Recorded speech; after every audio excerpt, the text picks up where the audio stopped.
За 500-аар тансаглая хэмээн бодож байгаа хүмүүс маань нааш анхаарлаа хандуулаарай. За оройтсон бороо гихчээр сүүлийн өдрүүдэд их бороо хуртай байгаад байна. За намар болж байгаа ч гэсэн бороо орж цэцэг навч ногоо цагаа сайхан дийлгэрээд ган тайлагдаад их сайхан болж байна. Өнгө засаад их сайхан болж байна. За тэгээд хоньны сайхан шин гэдэснүүд гарсан байгаа шүү. Манайхан холбогдож сайхан шин шүл уух хүмүүс маань гэдэс худалдан аваарай. За би бичлэгэн дээр одоо эхнэрийнхэн дугаарыг оруулчих. Та бүхэн маань эхнэртээ маань ярьж агаад за өнөө маргааштай гэдснүүд борлуулалтаар явуулах бах. Та бүхэн маань авч сайхан хүртээрээ зооглороо. За илгэн хямтайгаа илгэн ороомогтойгоо сайхан шин 500 хоньны шин гэдэс маань гарсан байгаа шүү.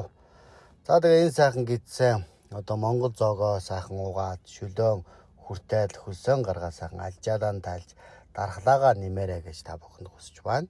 Удахгүй одоо сургууль соёл хичээл ном эхлэж байгаа учраас хүүхдүүдтэй ч гэсэн болж өгөл энэ сайхан 500-ын шөлнөөс за гэдэс дотроос бас илгэн хямнаас илгэн ороомогноос бас хүртүүлээрэй. За тэгээ 500-аа сайхан зооглоод дараа нь үлдснээр нь сайхан гэдсэн бууз хийж идвэл бас хүүхдүүд их дуртай зоогддог шүү. За гэдснээр нь сайхан бас хуушуур хийж идвэл бас хүүхдүүд бас сайхан зоогддог. Тийм учраас та бүхэн маань